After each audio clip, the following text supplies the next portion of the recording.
Pemirsa, debat perdana calon wakil presiden menghadirkan ketiga kontestan yang saling beradu gagasan dalam sejumlah aspek di bidang ekonomi. Apa saja visi misi dan program kerja yang disampaikan Muhaimin Iskandar, Gibran Rakabuming Raka, dan Mahfud MD? Berikut rangkumannya untuk Anda.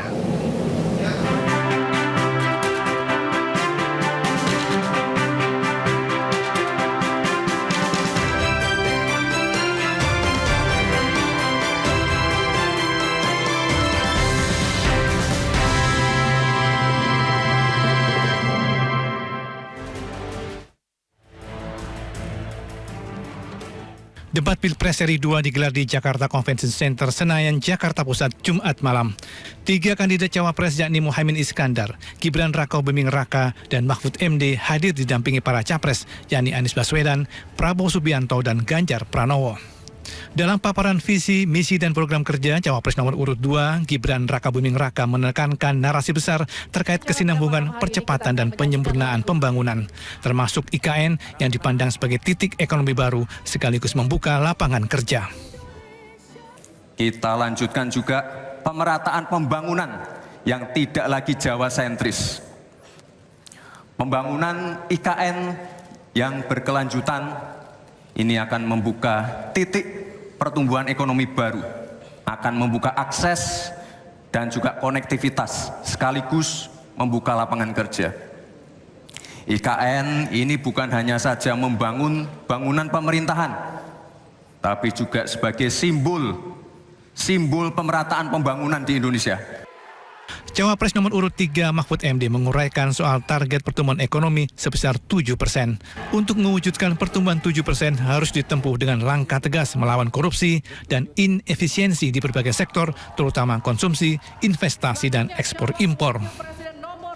Hanya karena kebodohan kita ini tidak bisa menaikkan pertumbuhan ekonomi menjadi 7% karena kita ini kaya raya dengan sumber daya alam dan sumber daya manusia yang hebat.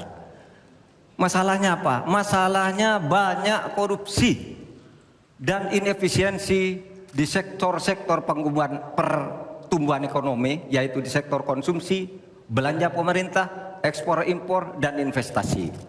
Jadi dengan demikian karena banyak korupsi, dan itu memang betul terjadi. Coba lihat, berdasar hasil SIGI, Transparansi Internasional, korupsi terjadi di lembaga legislatif, eksekutif, dan yudikatif secara besar-besaran.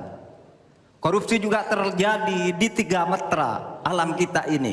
Kita menginjak bumi, ada korupsi di tanah dan pertambangan.